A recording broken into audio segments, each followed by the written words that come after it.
Chapter 079. Crime and Evading Punishment. Although Aranhal widely advertised their new airship to their own populace and neighboring countries, actually seeing the Pearl of Aranhal took a bit of effort. It was located next to an important industrial town, but wasn't actually in it. Instead, the construction site was placed outside the settlement itself, close enough to be supplied with relative ease but far enough to foil casual visitors. The airship was currently grounded in an oval-shaped holding structure and surrounded by extensive scaffolding. Ringing it was a collection of storehouses, barracks, watchtowers and temporary housing for workers and overseers.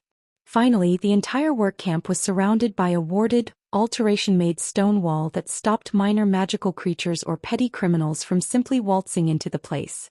Neither this nor any of the other more subtle defenses could stop Zack and Zorian from infiltrating the place without being seen, of course. They were currently standing on one of the observation platforms attached to the ship, observing it. Zorian had to say the Pearl of Aranhal was a beautiful construct.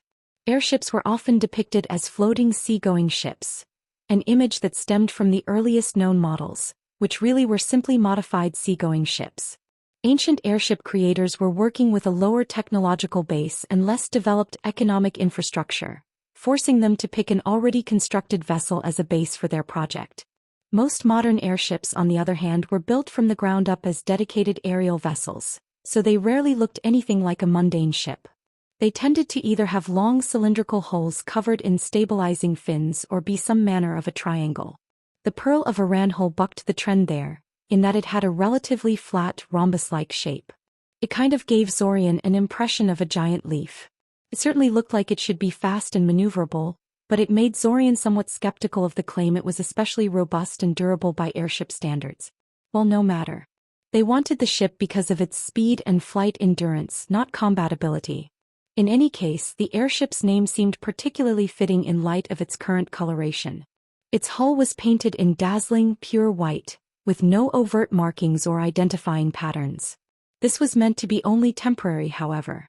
Aranhal intended to decorate the ship further before unveiling it to the waiting public, but they had yet to settle down on what kind of color scheme and decorations to put there. The question seemed quite trivial to Zorian, but was apparently an intensely divisive political question that caused many bitter arguments in Aranhal's halls of power. The current overseer was continually kicking the can down the road in regards to the issue, fearful that whoever lost the dispute would try to cut the project's budget out of spite. "What do you say?"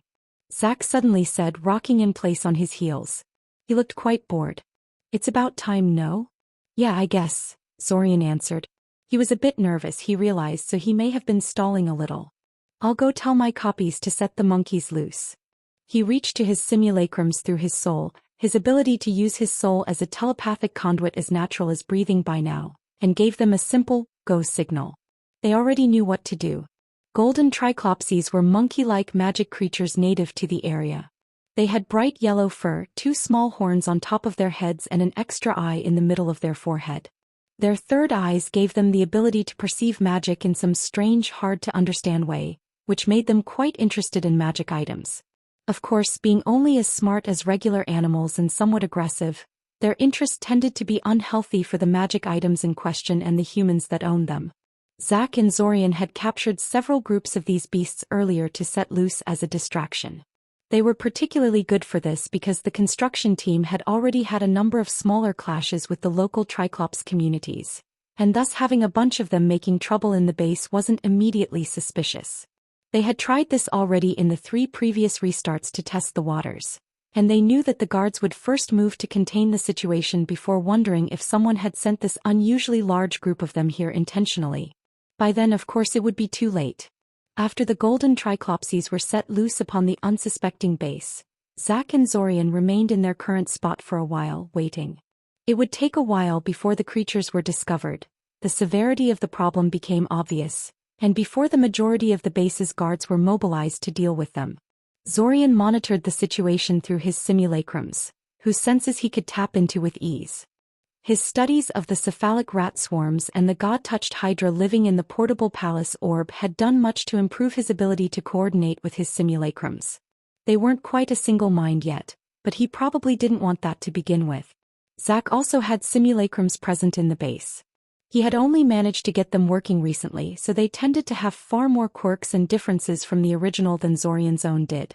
However, they needed those simulacrums if they wanted to steal the ship, and it was pretty unlikely any of them would go insane and try to kill them, so whatever. There, Zorian eventually said.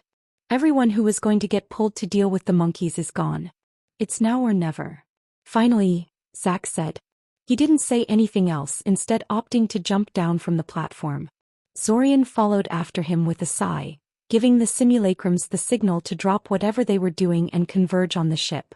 Even Zack's simulacrums, since his fellow time traveler seemed to have forgotten about his copies in his hurry to get to the action. Or maybe he just expected Zorian to take care of that for him. It was actually easier for Zorian to coordinate Zack's simulacrums than it was for Zack himself, due to his lack of easy telepathy. Though since Zack and his simulacrums were largely identical in mind, it should be quite possible for him to use telepathy to communicate with his copies with ease, even if he wasn't a natural mind mage like Zorian. He made a mental note to talk to Zack about that later. Zack, Zorian and their simulacrums surged forward, pushing past the shock technicians and civilian staff and disabling any armed resistance they encountered. Zack and his simulacrums broke down the scaffolding and the anchor beams that were holding the airship locked down, while Zorian and his simulacrums went about installing the missing airship components and ejecting anyone that remained inside the ship. It went surprisingly well. Zorian was a little worried, since they were making this attempt only a few days into the restart and the preparations had been made in a considerable rush. He'd had to take a potion of vigilance and miss a night of sleep entirely in order to finish constructing everything in time. So he was technically doing this while staying awake for more than 24 hours. They only had two significant complications. One was that some of the soldiers inside the ship had barricaded themselves inside a storage room and placed high-level mental wards on themselves after they figured out how Zorian was overrunning the crew so easily. Since Zack and Zorian couldn't use anything too destructive for fear of damaging the ship, this made the resulting situation a bit of a chore to resolve in a timely manner.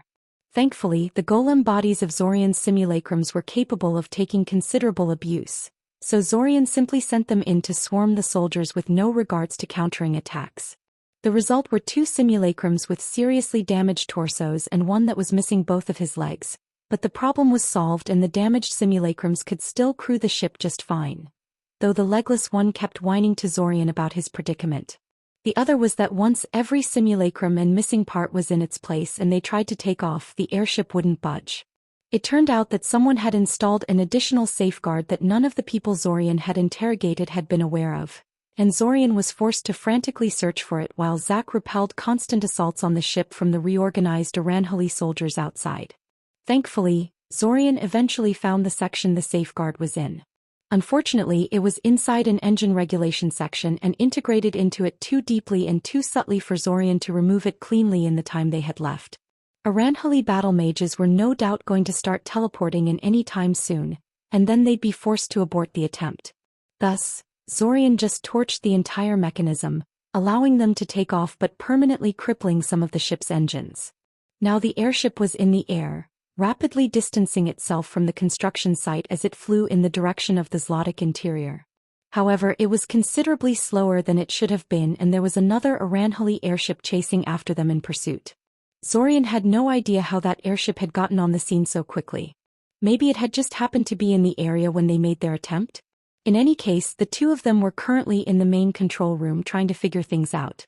While they had done their homework before coming here and had a rough idea of what operating the Pearl of Aranhal involved, it was one thing to have a theoretical knowledge of how something worked and quite another to actually put it into practice.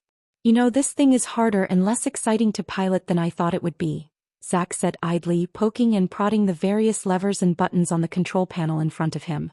I do know, Zorian told him a little grumpily.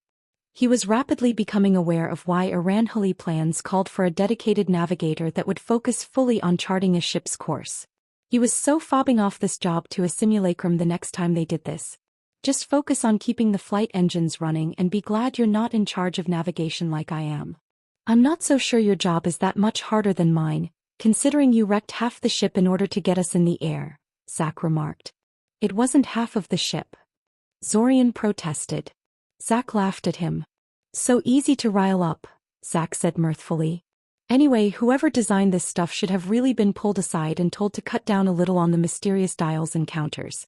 He should have put in some kind of magic panel or an illusion projector that would give you information in a more understandable form. Would that really be so hard? I think you have a skewed image of how easy that kind of thing is, Zorian remarked. It's neither cheap nor easy, and it would make it really inconvenient to fix things if something goes wrong. Dials and counters are simple to make and fix. I guess, Zack conceded. It's still annoying that we're not even able to see the Aranhali airship pursuing us. One would think that an option to see a pursuing enemy would be one of the core features put into a control room. I should be able to say, I don't know, something like on screen, and have an image of the enemy projected on these windows in front of us. He gestured towards the large, clear windows that offered a breathtaking view of the outside world. Currently they could see nothing except the clear sky and the distant horizon, which sounded a little useless, but at least it assured them they were flying straight, weren't going to ram into anything, and that the weather was pleasant enough to fly in. Pretty much what these windows were intended for, Zorian was sure. That would be kind of useful actually, Zorian agreed. And while the airship itself isn't nearly so convenient. He quickly performed 3 different divination spells, created a large illusionary screen in the air in front of them, and then cast the final spell to integrate all of these into a semi-unified whole. The illusionary screen rippled with prismatic colors for a second before settling into a 3-part screen. 2 of them showed a scried image of the pursuing airship in different angles. The third one gave them a downward view from a vantage point high above the Pearl of Aranhal, allowing them to easily grasp the position of the enemy airship in relation to themselves. Nice, Zack praised. The other Aranhal airship was larger and more heavily built than them. It had a more typical cylinder shape and had a handful of cannons sticking out of its hull. The Pearl of Aranhal, on the other hand, was entirely unarmed. Even if they did have cannons of their own, they couldn't use them as they lacked the qualified gunners to make use of them. Zorian wasn't feeling very threatened though. Despite the damage to its flight engines, the Pearl of Aranhal was still slightly faster than the other airship. The design was really proving its worth there. Gradually, minute after minute, hour after hour, they were pulling away from the other airship. Additionally, Zorian had diverted one of his simulacrums to see if something could be done about the damage he had done to the ship's flight engines, and it seemed the answer was yes. In another 2 hours or so, their speed would shoot up and their pursuers would be left in the dust. Not sure if you noticed it yet, but there is another airship in front of us, Zack said, pointing at a distant dot that had yet to enter into the range of their scrying screen but could be seen through the mundane window of the control room. Do you think they're here by coincidence or? Crap. Some frantic divinations quickly revealed that the third airship was most certainly not there on accident. It was moving to intercept them, and both it and their old pursuer were making minor course adjustments in order to box them in better, apparently coordinating their moves. The strange thing was that the new airship wasn't even owned by Aranhal. It belonged to the neighboring country of Messner.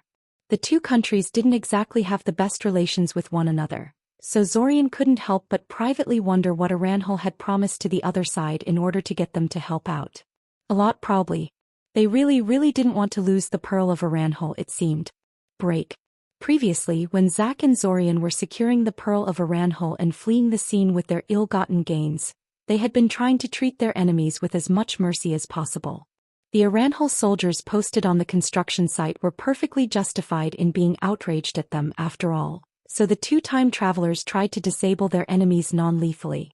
To Zorian's knowledge, nobody had actually died during the theft itself, though some people did get seriously injured and the Golden Triclopses might have killed someone after they had left. They even left the pursuing airship be, preferring to flee rather than destroying them, as they very well could have. However, having been caught between 2 airships like this meant they could no longer afford to treat the situation with such velvet gloves. Guided by Zack's and Zorian's hands, the Pearl of Aranhal promptly turned around to confront the Aranhali airship that had been pursuing them. If they had to fight, it was better to tackle their enemies one by one than wait for them to catch up to them together. The Aranhali airship did not fear a confrontation. It knew that the Pearl of Aranhal was unarmed, and that Zack and Zorian were running it on a skeleton crew. Thus, it simply continued onward towards them, silently accepting the challenge. It did not fire its cannons at them though.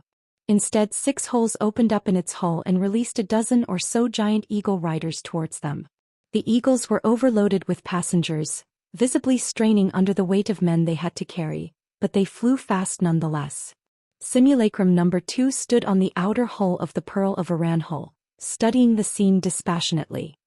His legs were glued onto the surface of the airship to keep the wind from sweeping him away, and his golem body was unbothered by the cold. After sweeping through the incoming enemy forces once, he sent his memory over to the original for study and then put them out of his mind. They weren't his problem. There were other simulacrums in charge of dealing with defense.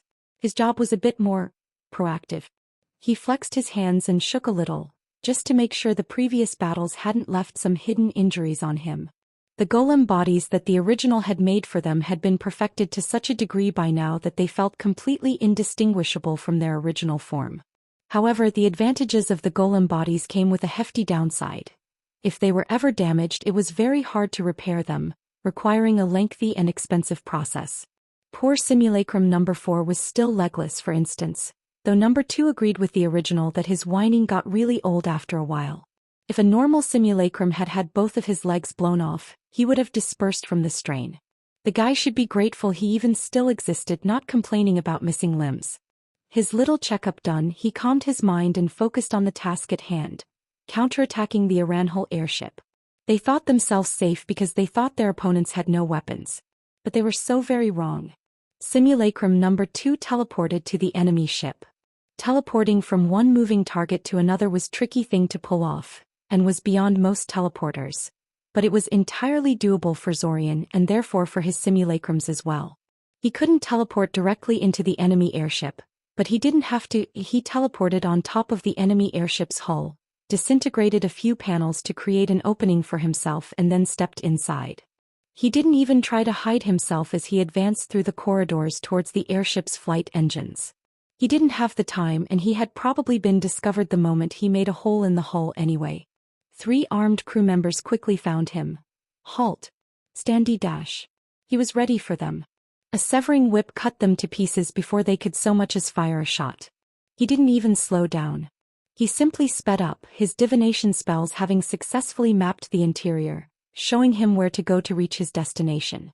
The severing whip trailed after him, attached to his arm, and when he came upon another group of people he used it to cut them down as well. It was a very efficient spell. The whip, once created, was pretty cheap to maintain, but one that was rarely used due to its short range and the possibility of the caster slicing their own limbs off if they didn't have complete control over it.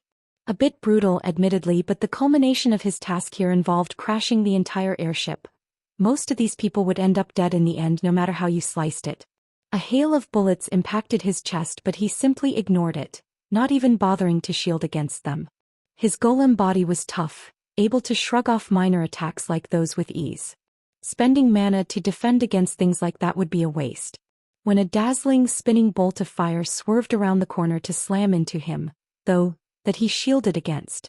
The explosion was massive, blowing off all nearby walls and setting the air ablaze. If Simulacrum number 2 had to breathe, this would have been a pretty devastating opener. Even as it was, it knocked him a little off balance, and the mage that cast that spell soon rounded the corner to finish him off, before the aftershocks had the chance to die down. The man moved incredibly quickly, using some strange telekinetic magic to skate across the floor at high speeds. He was big and muscular, sported an impressive mustache and wielded a large saber in his hand. Not a weapon Zorian was used to facing, as most mages avoided close-quarter fighting if they could help it. The enemy mage immediately charged at the simulacrum using that strange skating movement magic, silent and grim. He swung the saber in his hands towards the simulacrum, its edge lighting up with an ominous red glow that made it clear he wasn't dealing with a simple steel blade. Number 2 admitted he had been caught off guard a little. But only a little. He performed a short-range teleport to get behind the man, avoiding his charge, and then fired a trio of attack spells at him. Instead of stopping and turning, however, the man skated along the walls and ceiling of the corridor, keeping all of his speed and momentum. He even used that strange saber of his to harmlessly dispel the first spell Zorian directed his way, a force lance that Zorian had sent at him in hopes of breaking his momentum by forcing him to shield. The simulacrum had to admit that was pretty impressive. The second spell, however, was a soul magic attack, a short-range wave of ghostly force that minutely disturbed the connection of the soul with its body, causing a wave of nausea and vertigo in those affected. The spell was weak and it could be greatly attenuated by just about any shield spell, but since the man trusted his saber over a classical defense spell, he was hit by the wave at full blast. He stumbled for just a moment, but that moment of weakness was enough for Zorian to launch his third attack on him. The severing whip struck like a viper, severing the man's head from his shoulders in one fell swoop. Simulacrum number 2 stared at the dead body for a few seconds in total silence, before taking the man's saber for later examination and continuing on his way. He still had an airship to crash. Break. The battle between the Pearl of Aranjuez and the two opposing airships got increasingly heated as time went by. At first, the two attackers were aiming to recapture the ship mostly intact, and thus attempted to board them with soldiers and mages. However, when Zack and Zorian had sent their simulacrums to wreak havoc inside the enemy airships, trying to bring them down from the inside, and then repelled several boarding attempts despite their numerical disadvantage, that attitude began to change. They started firing their cannons at them, and then began lobbing increasingly deadly artillery spells their way, forcing Zack and Zorian to spend a lot of their mana on defense. When it became obvious that Zorian's simulacrum inside their airship could not be stopped, the Aranjuez airship tried to ram them out of spite before going down. Sadly, they made the Pearl of Aranjuez too well, allowing Zack and Zorian to maneuver out of their way long enough for simulacrum number 2 to destroy the enemy airship's flight cores and send it crashing into the ground below. Finding itself alone against them, the Mesneri airship then chose to simply flee. Unlike their Aranjuez allies, they had no reason to pursue this to the bitter end. Zack and Zorian let them run, and simply breathed a sigh of relief before continuing on their way. Keeping a massive vessel like the Pearl of Aranjuez intact in the face of double aggression had strained even them, and the airship had not gotten out of battle unscathed. Thankfully, none of the damage was critical and further pursuers wouldn't be able to catch up to them. Indeed, for the next few days, they had been blissfully free of any enemy going after them. The fact that they were flying over the desolate, trackless desert that covered the interior of northern Mycena probably had a lot to do with that. The only dangers were an occasional pair of desert drakes that got too curious for their own good and tried to fly closer to check them out. It gave them quite a scare because they had initially mistaken them for dragons when they had spotted them in the distance, but they were easy to chase off otherwise. A bigger problem turned out to be locating an accessible Bakura gate.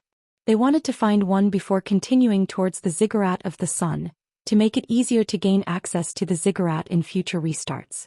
Unfortunately, the maps of known Bakura gates in the area turned out to be really outdated and unreliable. This area had been hit hard by the cataclysm and almost no humans lived here anymore. Some of the gates were just gone, possibly destroyed in one of the many wars that had swept through the area as the desert spread northward. Or maybe they never existed and the map makers had put them there based on faulty sources. Some were buried under the sand and gravel and thus unusable for their purposes. Some were there but not quite in the area specified by the maps. The map makers had only known the general area where the gate was located and made an educated guess about the exact location instead of going there to actually check things. Apparently map makers had been less concerned about quality control in the past. A lot less. Still, they managed to find a suitable Bakura gate after 5 days of flying around the desert. The time wasn't entirely wasted in any case. Zorian took advantage of his unrestricted access to the airship's internals to inspect it in detail. He also took some of the equipment apart to see how it worked before putting it back together again, although he was forced to stop when Zack complained he would break things even worse than he already had. In any case, once they had settled down on a Bakura gate to use, they grounded the Pearl of Aranjuez in the area before re-establishing contact with Eldamar.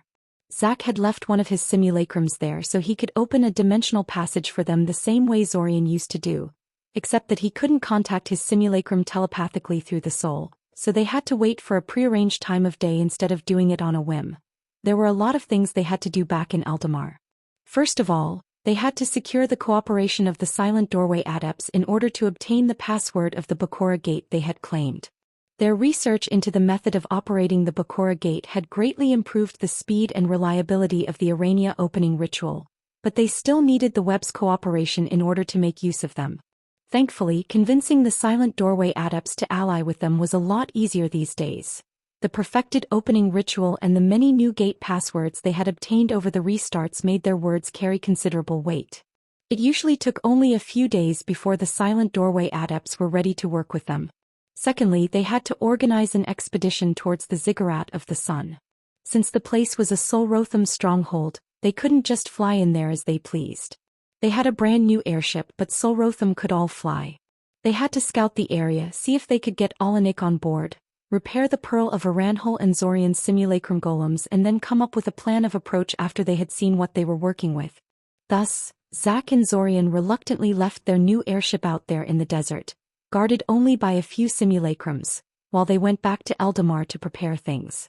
Hopefully nobody would try and take it while they were occupied elsewhere. Break. The room was packed. Everyone who was a part of their conspiracy, as Zack called it, was there. Kale, Taven, Svim, Alanik, Daimon, and Silverlake. Silverlake had never taken part in these kinds of group meetings in the past. While they had managed to convince her the time loop was real and come to an agreement with her, she clearly didn't trust them very much. She instructed them in pocket dimension creation, and she worked with them to decipher the nature of the primordial prisons and the manner in which they were connected to the time loop reality and the real world. But she also kept trying to covertly spy on them, and she was leaving coded messages to her future iterations inside her notes. Zorian couldn't figure out what those coded messages were saying, but he was sure they were there, even if Silverlake kept insisting he was just paranoid and making mountains out of molehills. She also stubbornly refused to make use of the time loop to work on her youth potion, but Zack and Zorian cared a lot less about that than she seemed to think. In any case, the result of all this was that Zack and Zorian were both leery about trusting her too much and kept keeping her out of their greater plans and group meeting as such. However, that kind of thing couldn't go on forever, and it was becoming obvious that waiting for Silverlake to find something encouraging in the notes of her predecessors was an idle dream. They could only hope that if they extended a little more trust towards her, even though she sure hadn't done anything to deserve that, she would eventually reciprocate. Besides, their plans for the current restart were extensive and important enough that it didn't feel right to exclude anyone out of the planning sessions. It was interesting though. Zorian had expected Silverlake to make a remark about Kale, since the Morlock boy had indicated they had some kind of prior knowledge of each other when he had sent Zorian to talk to her, but Silverlake didn't seem to notice him. It wasn't that she was deliberately ignoring him as far as Zorian could tell. She just didn't seem to perceive him as important or familiar. Perhaps she just didn't connect the person with the face in front of her? Kale had no doubt been a child when they had last met, and he was a teenager now. Regardless, while Silverlake did not recognize Kale, she definitely recognized someone else. Alanik. What was more, Alanik clearly recognized her as well. They faced off against each other for a full 5 seconds after they saw one another, just staring at each other, not saying anything. Then they looked away and pretended nothing happened. Since they didn't say anything, Zorian pretended not to notice. Currently, everyone was staring at Zack and Zorian with a complicated expression, momentarily struck speechless. "That was you," Daimon exclaimed incredulously. "You're the ones who did that airship theft that all the newspapers are talking about." "That's us, yup," Zack said, nodding proudly. "We're awesome." "That's," Daimon said, grasping for words. "Reckless," Svim supplied. "Stupid," Taven offered. "Your idea," Zorian said. "Yeah, exact," Daimon began before registering what Zorian had said. "Wait, what?" "Yup," Zorian nodded seriously. "Totally your idea. I assume you had a reason for doing that, then?" Alanik prompted. "Of course," Zack laughed. "We had the best reason. Gather round, children, Grandpa Zack is going to tell you all a story." Over the next half an hour, Zack told everyone involved what the point behind the airship theft was. Zack being Zack, he focused more on describing the exciting parts of the airship battle than the strategic goal of the theft or their reasoning, but he did eventually manage to get the point across. They needed the airship in order to locate all the key pieces in time. Without the Pearl of Aranhal, traveling across the Zlotic Desert to reach the Ziggurat of the Sun would probably require multiple restarts due to the hostile environment and a lack of human towns where they could hire teleporters at. Additionally, they eventually needed to reach Blantyr to collect one of the pieces, and traversing the vast amount of ocean that separates Blantyr from the nearest human landmass in less than a month would be nearly impossible through alternative methods. "It's more than that though," Zack continued. Not only is the airship we stole absolutely critical in getting us out of this time-looping reality, it is also important practice for another theft that needs to happen. More thefts, Mr. Novita? Svim asked him, raising an eyebrow inquisitively. Well, yes, Zack said. After all, the dagger is held inside Eldamar's royal treasury. Oh heavens, Taven groaned, burying her face in her hands. Zorian, are you seriously going to break into the royal vaults? Kale, who was sitting next to her, chuckled quietly. He kind of has to, doesn't he? He said, sounding a little amused. Since you're mentioning this now, I'm guessing you intend to make the attempt at the royal treasury in this very restart then?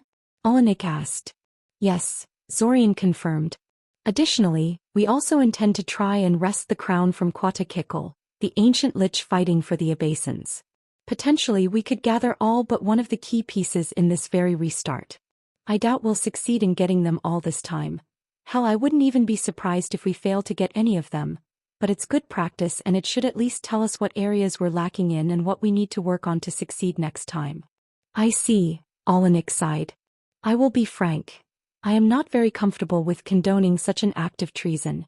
Considering what is at stake here, I will not stand in your way, but you should not count on my help in this regard. Ha ha. Silverlake suddenly cackled. So righteous and serious. This is too funny. I still remember how you came to me back then, a budding little necromancer full of ambition and anger, asking for my help. It's really hard to reconcile that memory with what you ended up becoming. A necromancer and a thief became a fervent priest and a patriot. Now I've really seen everything in the world.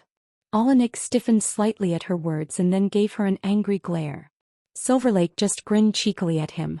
Taking a deep breath, Olenek rose from his seat and gave Zack and Zorian a frosty look. I think it would be best for everyone if I did not participate in this meeting anymore. Or any other meeting where you planned how to best rob Eldamar's royal family, Olenek said. And while I realize more than anyone that desperation can make one do things they rather wouldn't, I have to warn you that you're making a mistake by working with this old ghoul. You're playing with fire. She will stab you in the back in a heartbeat if she thought it would benefit her. Ah, I love you too, my little necromancer, Silverlake said sweetly. Olenek did not bother to respond to her or even look at her. He simply turned around and left the room. Not quite stormed off, but it wasn't quite far from it. Zorian resisted the urge to bury his face in his hands. It always had to be something, didn't it? A long, uncomfortable silence descended on the scene. Only Silverlake seemed entirely comfortable with the situation, humming happily to herself and idly examining one of the experimental potions Kale had made. The meeting was happening in one of the alchemical workshops Zorian had made for the white-haired boy, so there were quite a few of them lying around. So, Silverlake eventually began. You were saying something about an ancient lich? Chapter 080. Enemies. Although the Zlotic Desert was usually depicted as an endless sea of sand, with only the occasionally broken-up rocky outcroppings or secluded oases, its actual landscape was far more complex than that. There was plenty of sand, yes, but also vast fields of rock, barren hills and mountain ranges, remnants of dried-up lakes and riverbeds, and old Icosian ruins scattered all over the place. And that was just the more mundane landmarks. Zorian had heard that there was a forest composed out of stony, seemingly fossilized trees in the deep desert, blooming with life and greenery during the rare times it rained in the area before reverting back to its seemingly lifeless appearance after a few weeks. Then there were the so-called water volcanoes, massive geysers of boiling water that occasionally erupted from the dungeon in some regions, flooding the area around them for a brief while. The area around the Ziggurat of the Sun wasn't as unusual as those two examples, but it was still an unusual place. First of all, this was once a famous temple complex of the Icosian Empire, and a great many ruins were scattered around the area. Ruins of temples, lesser ziggurats, military forts, private estates and so on.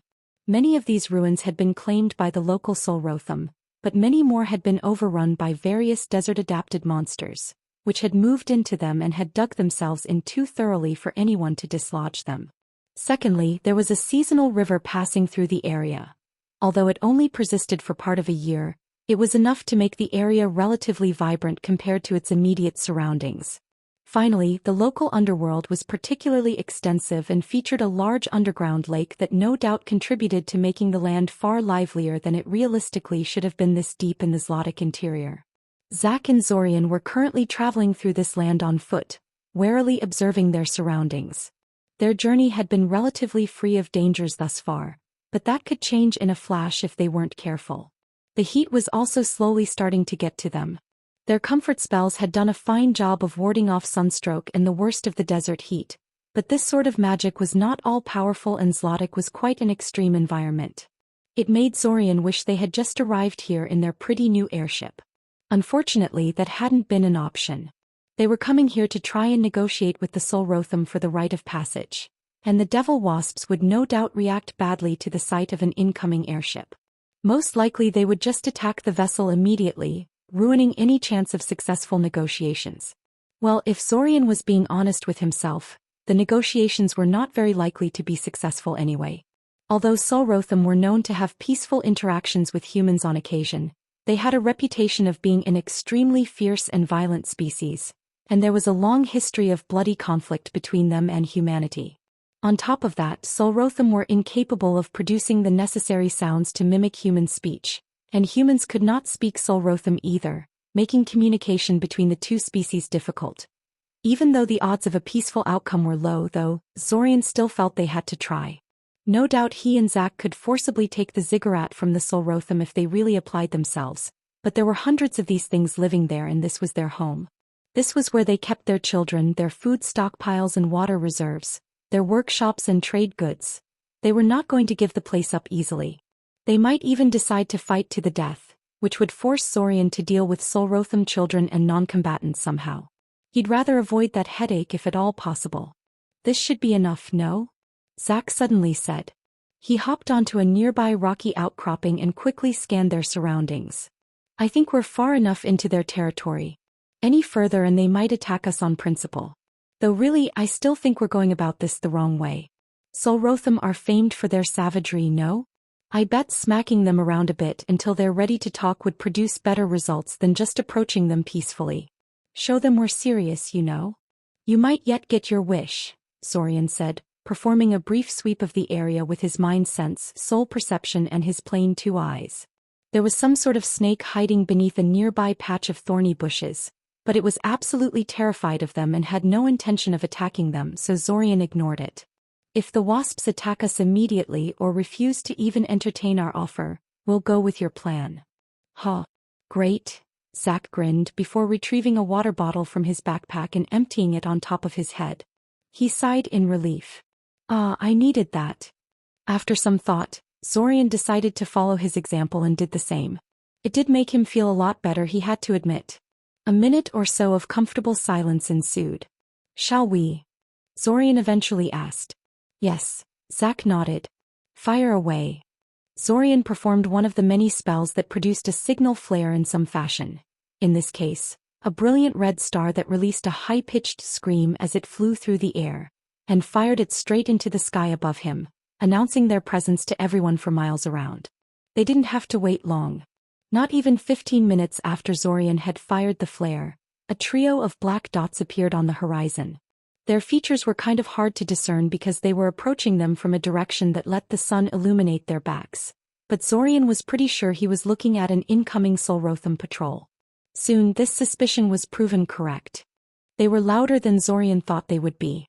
The drone of their wings, beating several times a second to keep their large bodies aloft, was audible from a considerable distance. It kind of made Zorian wonder why they even bothered to try and mask their approach when anyone who wasn't deaf could hear them coming. Regardless, as the Solrotham patrol got closer, Zack and Zorian shifted their posture in preparation for a possible attack. They didn't think the Solrotham would just attack them with no provocation. If nothing else, they'd have brought more tribe members if they were going to be hostile right off the bat. But it was best to be prepared for everything. Their landing was anything but graceful. Instead of gradually slowing down, the Solrotham dropped to the ground with reckless speed, impacting the gravel-covered earth in front of Zack and Zorian with considerable force and kicking up dust and loose stones in every direction. The shockwave even reached the place where Zack and Zorian were standing, though the weather shields they had protecting them simply deflected these stray irritants to the side with no action required on their part.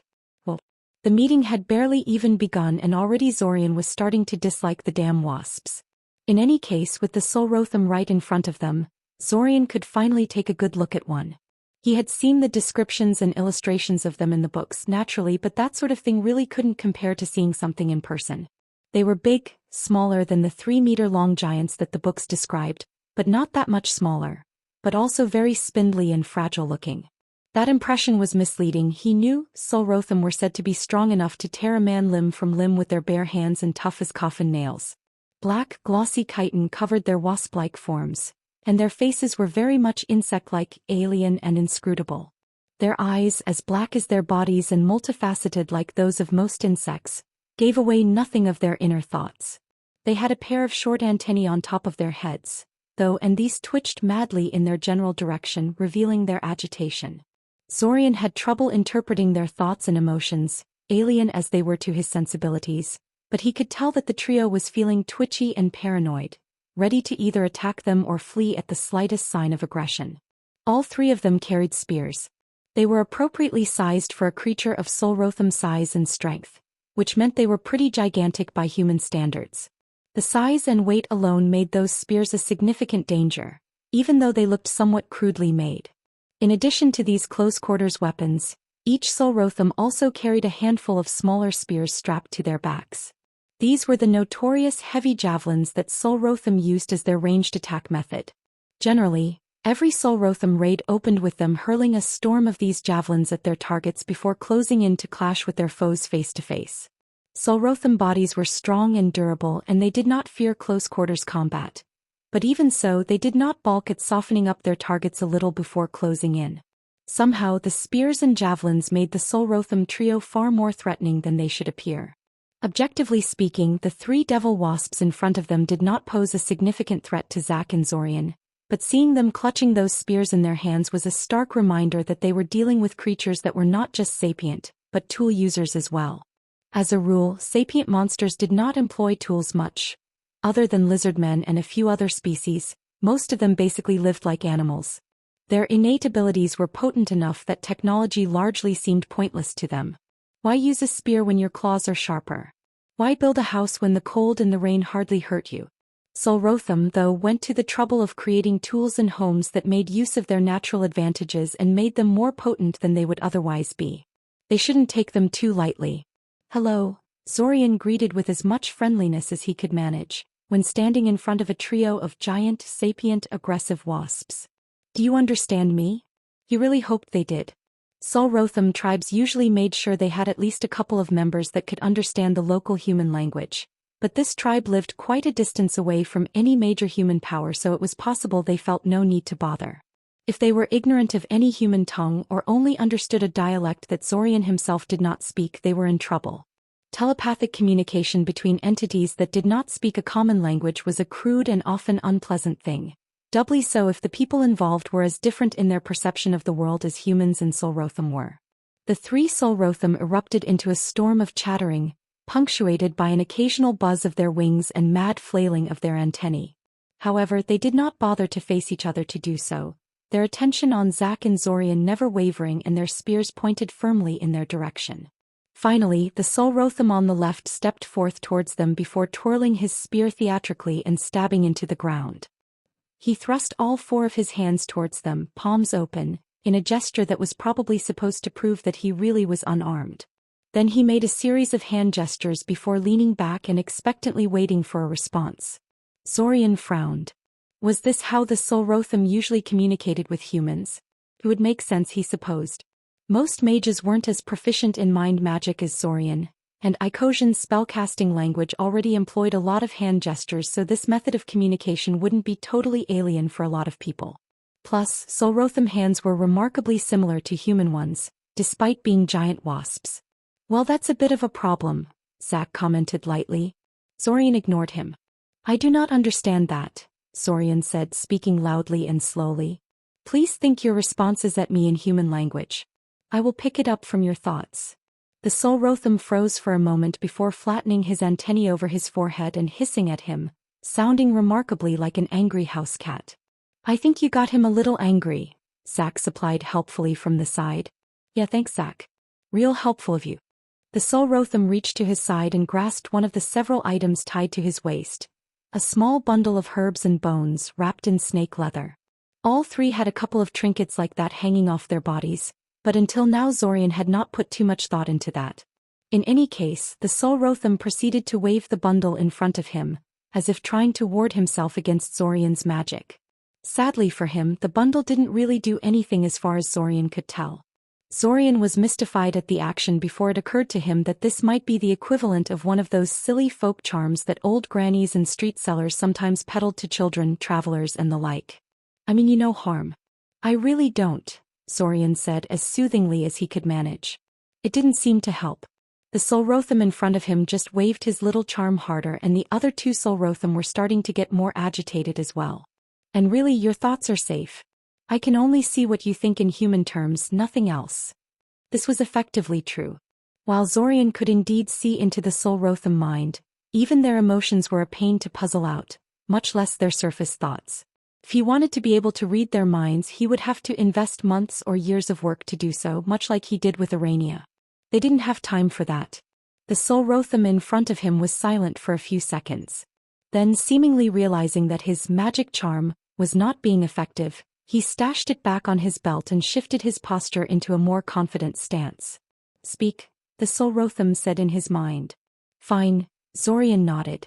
First, let me introduce ourselves. I am Zorian and the person next to me is Zack.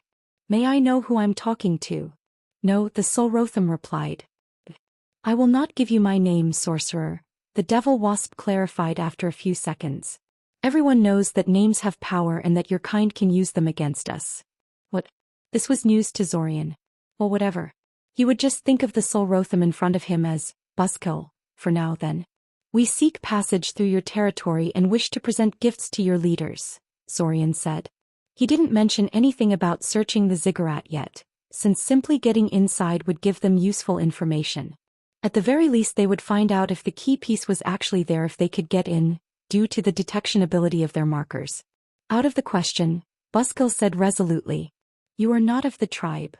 Do you not accept guests in your home? Zorian frowned. I know we are different, but surely there is some kind of tradition of hospitality in your tribe? Buzzkill's hands twitched into the beginning of a gesture, before he caught himself and laboriously started forming thoughts for Zorian to detect. The language he spoke was a strange dialect of Icosian, possibly an archaic version of some local dialect, but Zorian had gotten relatively proficient in Zlotic dialects by now, and could puzzle out his meanings easily enough. It helped that they weren't having some particularly high-minded discussion here.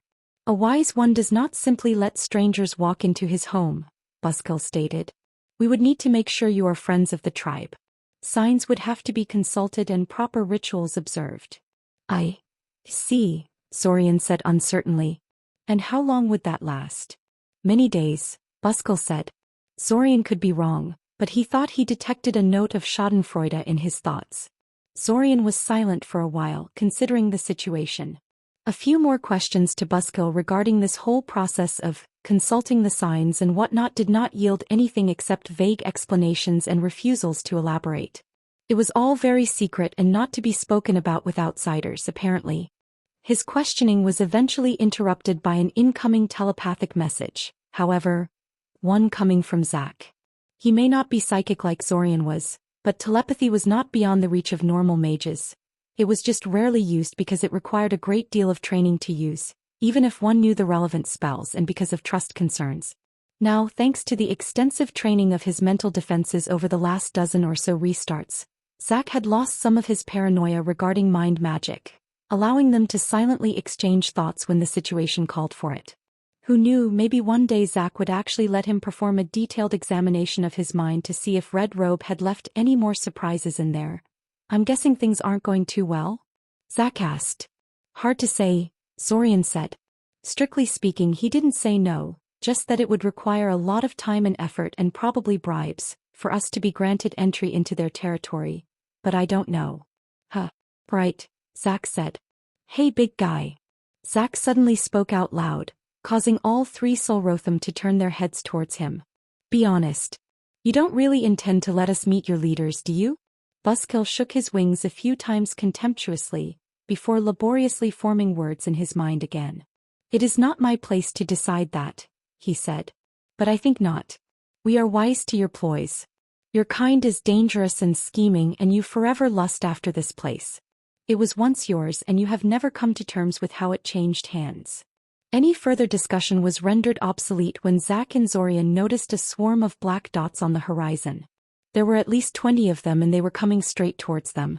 I advise you to turn and leave this place, Buzzkill said, sounding much more confident now. You are not welcome here. Silently, Zack and Zorian seemed to have come to an agreement. They both immediately launched defensive spells at the Solrotham in front of them. The 3 Solrotham reacted quickly, probably having expected hostilities to break out soon.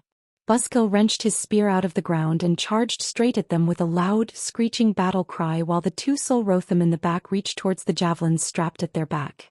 Neither of them accomplished their goal. A massive wave of telekinetic force and cutting wind erupted from Zack, smashing straight into them and sending them away like bowling pins. A human would have been reduced to bloody chunks if caught in that kind of attack head-on, but the 3 Solrotham survived mostly intact. Before they could reorganize, Zorian fired a pair of force javelins at them, each one carrying a different amount of damaging force in itself. The purpose of this battle wasn't so much to kill the 3 Solrotham. They could have done that in the initial salvo if they so wished, but rather to puzzle out the limits of their protective abilities and intimidate the tribe somewhat so that they were more likely to negotiate when they come in force later.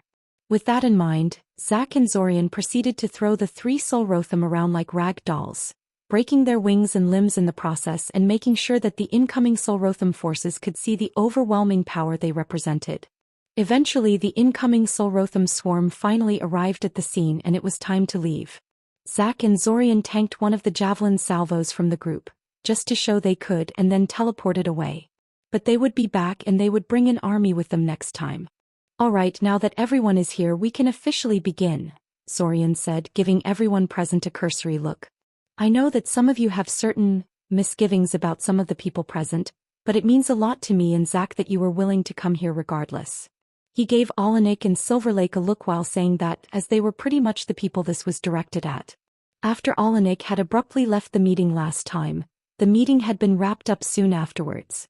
It felt wrong to just continue the discussion without someone as critical as Alanik being present, so they mostly spent the meeting bringing Silverlake up to speed in regards to their plans and activities.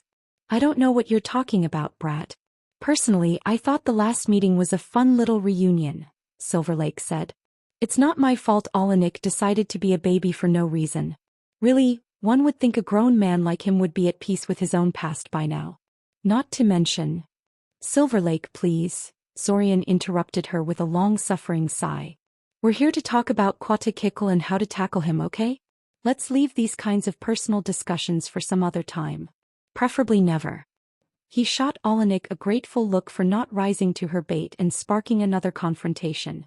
Alanik did not visibly react, simply pretending as if Silverlake did not exist. Indeed, Svim said, tapping his finger at the table speculatively. I assume you have some sort of a plan already? Only a basic outline, Zorian said. We definitely need to surprise him, and it should preferably be done near the very end of the restart. Quatakikl's movements become increasingly predictable as the date of the invasion approaches, and most of the Abasin resources are already committed somewhere by that point, meaning that Quatakikl will have trouble marshalling most of his underlings to defend him or send them in pursuit of us if we can recover his crown. As for the actual execution of the ambush, well, we first wanted to try catching him with a soul-severing bullet, since that could end the fight immediately if it works. Soul-severing, that's the coin trick you used to disable him in the past, yes? Svim asked. I still can't believe that actually worked, Kale sighed. I had to reread that part of your notes 3 times to make sure I caught that correctly. I don't know what my previous self was thinking, sending you against an ancient lich armed with that. It shouldn't have worked. It was a pretty lucky win, Zorian admitted. It only worked because Quatakikl did not see me as a threat and thus decided to catch an object thrown at him in his hand instead of simply deflecting it away or shielding against it. I doubt I could engineer such a situation artificially, and there is no way a coin is getting through his defenses during combat circumstances. Yeah, no way, Zack agreed. I've tried to nail him with items in the past. No chance of him overlooking something like that while you're fighting him. He often actually sends thrown items right back at you with a casual gesture. He is quite proficient with unstructured telekinesis. I'm not sure I understand how this maneuver is possible, Svim admitted. Unusual circumstances aside, you employed an elementary piece of soul magic to shut down a lich. Liches are famous for being fiendishly hard to deal with, so why did a 1,000-year-old one fall so easily? Because it wasn't Kale's little spell that exiled the lich's soul back to his phylactery, Silverlake said. It was his own soul defenses that did that. You may think that being vulnerable to a cheap trick like this is a weakness, but imagine for a moment what would happen if that coin the brat used was a fancy soul jar or the like. His soul would get captured and his phylactery would be useless, Svim said. I see. So liches like him make their defenses incredibly sensitive, so that even the slightest soul disturbance causes their souls to snap back to their phylactery. Precisely, Olenek said. Losing a body and everything you had on your person is a blow to be sure, but it pales to the possibility of having your soul captured. Most people don't carry a one-of-a-kind divine artifact like the crown of the first emperor, Zack noted. I'm sure Quetzalcoatl feels he can recover the crown from whoever claimed it off his heir corpse, Zorian said. Considering his level of power, he's not too far from the truth. Besides, what good are awesome magical items like that if you're not allowed to make use of them for fear of losing them? Silverlake said. I'd wear a fancy magical crown too if I had one. Always wanted to try playing a princess as a little girl. Unsolicited childhood fantasies aside, I'd like to remind you too that all liches are automatically powerful soul mages, and can adjust their soul defenses quite easily and rapidly, said Olenek. If you hope to banish Quetzalcoatl's soul back to his phylactery, you only have one attempt per restart to do so. After that the lich will be expecting such a ploy and will likely take necessary precautions against it. What about going one step further and making an actual soul jar in order to capture Quetzalcoatl's soul? Kale asked. I mean, the last time Zorian tried this he only had me to help and I'm kind of a beginner at this. With Olenek and Silverlake here. Well, they're clearly both very capable soul mages, so perhaps they could make something more potent than that. Olenek and Silverlake shared a long, complex look before they both refocused on Kale again. No, Olenek sighed, shaking his head sadly. You are drastically overestimating our skills. Aside from having your phylactery destroyed, the biggest danger to a lich is having your soul captured. They spend a great deal of their energies making sure that can't happen under any circumstances.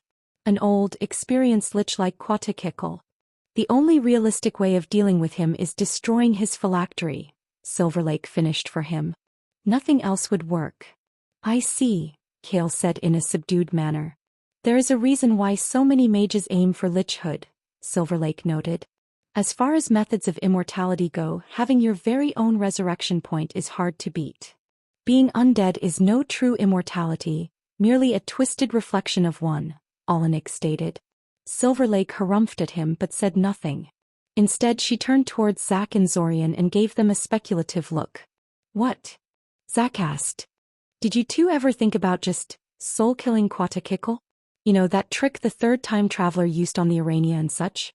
It would neatly solve this problem, not just in this restart, but in all subsequent ones as well. We did, Zack nodded slowly. The conclusion was that we have to be very careful with that. The headaches we had with Veyers had taught us that a person behind heavy wards is essentially untraceable. If we soul-kill Quetzalcoatl and it turns out he begins the restart behind some heavy wards or a place that nobody knows about, the crown might become completely unrecoverable. Silverlake hummed. You should really try to track down his movements and bases some of these days. I'm going to have to agree with her on this, Olenek said. I know you say you're stretched enough as it is, but even a mere chance of ridding the world of such an ancient lich would be worth throwing some effort in that direction. This is probably the best chance of anyone tracking down his phylactery in the foreseeable future.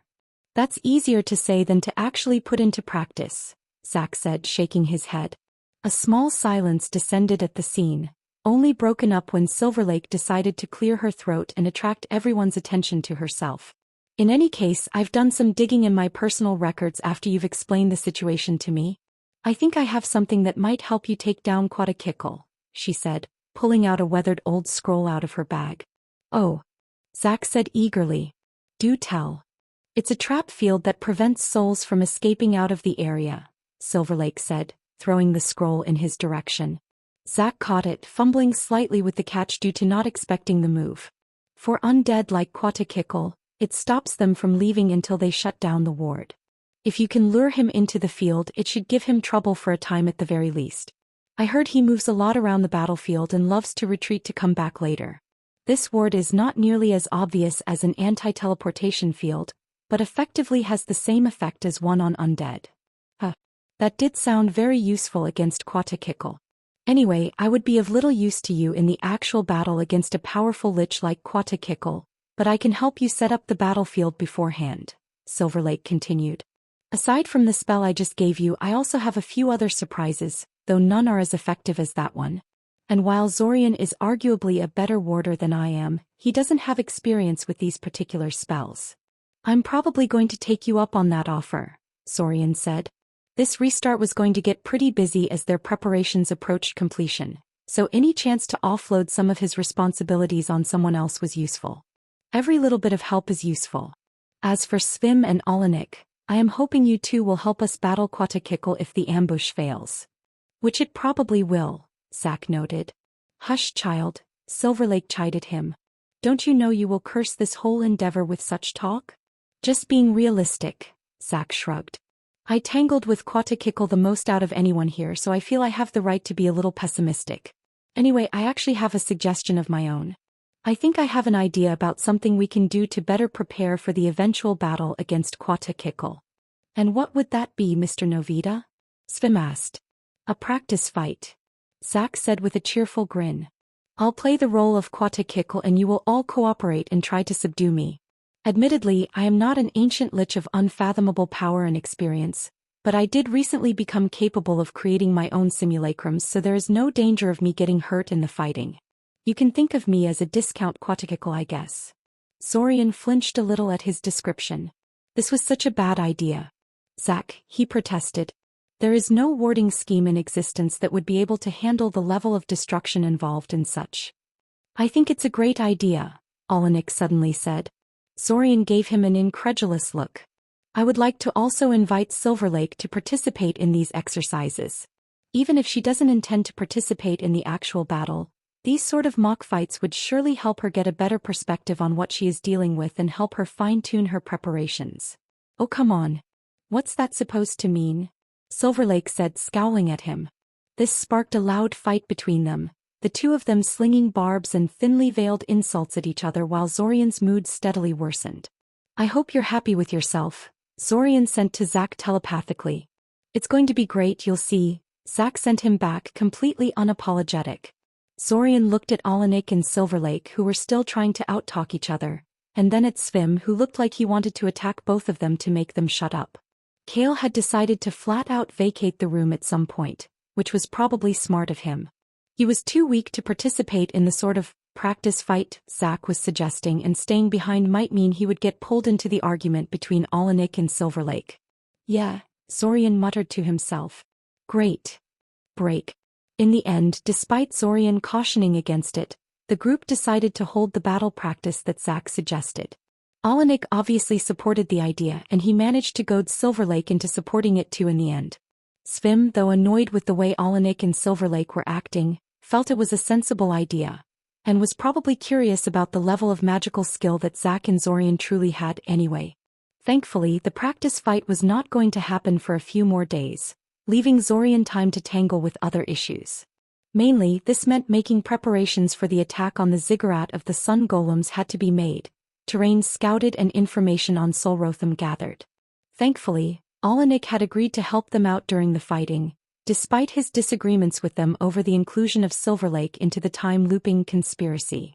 Fighting pagan monsters that had seized a religious monument of the faith, Alanik said, was a worthy task for a battle priest like him. Unfortunately, having him gather a small army and having them assist in the endeavor, like he had done in some of the previous restarts, was apparently not possible. Those people had been willing to participate in secret operations on Eldamarian soil, but bringing them to the deepest stretches of the Zlotic desert to fight the Solrotham was bound to backfire. They would demand explanations and refuse to cooperate. No, if Zack and Zorian wanted to have real people assisting them in their attack on the ziggurat, they needed to hire mercenaries and factions in Zlotic itself, preferably in the region closest to the ziggurat of the sun. As a bonus, Such locals likely had first-hand information about Solrotham and their battle tactics, having been fighting them for decades now. At the moment, Zack and Zorian were sitting around an open-air table in one of Sioria's fancier taverns and discussing the issue. Zorian was slowly sipping his fruit juice, while Zack had ordered the biggest keg of beer that Zorian had ever seen served in this kind of establishment. Zorian had initially thought that the keg was undrinkable in any sort of reasonable time frame, but Zack was making a valiant effort to prove him wrong on that account. The contrast between the two probably looked quite funny, because the other patrons occasionally gave them funny glances and shook their heads in amusement. Anyway, Zorian said, the idea of consulting and hiring the locals for the fight against the Solrotham is good, but I'm running into issues of language again. I acquired a decent grasp of various Slavic dialects by now, and Daimen and his connections help substantially, but this just isn't enough when I'm trying to actually hire guides, scholars, mercenaries and whatnot. I think we may need to find an actual translator to help us out. I wonder if we can talk Zenemir into going on a trip to Zlotic with us. Bah. Why bring an old man like that when we can bring a hot girl instead? Zack asked. Nialu is native to the region, and I bet she'd love to ditch school and go wander the world with us. I don't have to wonder. I know she'd like that because I used to do that sometimes. Just tell her I'm a time traveler and bring her along with me as I wandered the continent. Sometimes I'd bring others along too, but most people aren't willing to accept the whole time traveler explanation as readily as she. Ah, I remember her, Zorian said. And you say she's really easy to convince about time travel? Yeah, definitely, Zack nodded. She asks for proof of course, but that's easy to give. I already know more than enough to convince her to join us. Though admittedly she might be a little more reluctant to run off with two boys than just one. I, used to phrase my offer more like a romantic getaway than a business transaction. Zorian sighed in exasperation. Then again, if he had been stuck in a time loop like Zack had been with no obvious danger pressing down on him, wouldn't he do the same thing? He'd probably take advantage of the time loop to go after a girl or two. Why don't we first try to talk to her about this before we take it for granted that she'd want to go along with this, Zorian told him. At the very least she probably won't mind getting us in contact with her family, Zack said with a shrug. Her family is rich and in a bit of a political crisis right now, so it should be possible to acquire their cooperation in exchange for helping them out with a problem or two. Finding us a translator or two is the least they could do for us. A bit of a political crisis? Zorian asked slowly. It's a long story, Zack said dismissively. He took a large gulp from his massive keg of beer and took a deep breath. He was going to get completely drunk again before this was all done, wasn't he? I'll tell you later if Nialu herself doesn't tell you. Hello there. Do you mind if I join you for a few minutes? A voice suddenly asked from the side. Zack and Zorian were very surprised to hear this request. They had set up a privacy ward around their table, which was a clear sign to everyone that they did not want to be disturbed. They turned their attention to the source of the request, which turned out to be an older man in an expensive-looking suit. He wasn't one of the tavern workers and neither Zack nor Zorian had ever seen him before, so it was unusual for him to approach them like this. Despite this, Zorian did not think for a moment that the man was just a curious tavern patron. After all, if the man was just your average person he would be able to sense the man's mind. And he couldn't. The man was completely blank to his mind sense, as if he didn't exist at all. Mind blank was not an easy spell to cast, and being under its effects immediately placed the man in the upper-tier selection of mages. Zorian silently communicated this to Zack through telepathy, after which they shared an uneasy look between themselves. Sure, Zack eventually said. Have a seat. The man smiled at them confidently, as if he had always known they would have accepted his request. He took an empty chair from a nearby table and dragged it off to join them around theirs. Zorian scrutinized him, trying to see if something in his features would jog his memory. He was a pretty striking person though, so it was unlikely he would have forgotten him if he had dealt with him in the past. He had very proud posture, like someone who had been born with a silver spoon in his mouth, and his clothes and immaculate appearance reinforced it. His skin was darker than was common in this corner of Altazia, suggesting southern origins. Perhaps he was someone from Zlotic whose attention they somehow attracted? It wouldn't be impossible for a powerful mage from Zlotic to eventually make their way to Eldamar. Thank you for your hospitality, the man said politely. I guess I should introduce myself.